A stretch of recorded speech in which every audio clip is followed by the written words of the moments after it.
জয় মা Manasa house wife Runu daily ব্লগে তোমাদের অনেক অনেক স্বাগত। তো দেখছো বিকাল হয়ে গেছে আর আমি চা বসাই দিয়েছি। চা হয়ে গেছে, প্রথমে বাবাকে চাটা দিয়ে দিলাম, তারপর মাকেও চাটা দিয়ে দিলাম। ওদের দেওয়ার পর আমরাও চাটা খেয়ে নিলাম। তারপর দেখো আমাদের গাছের পেয়ারা ধরেছে, এগুলো বড় বড় পেয়ারা বাবা পেড়ে এনেছে।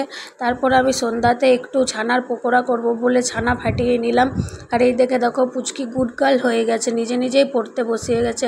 তারপর এসে পড়ে দেখছি ও রং পেন্সিল দিয়ে লিখছে। তাই বলি পড়া এবার এত মন কিসের। তারপরে লিখে পড়ে আবার আমাকে দেখাচ্ছে যে মা দেখো লিখেছি। আমি বলি ঠিক আছে বাবা লিখো, তাই লিখো।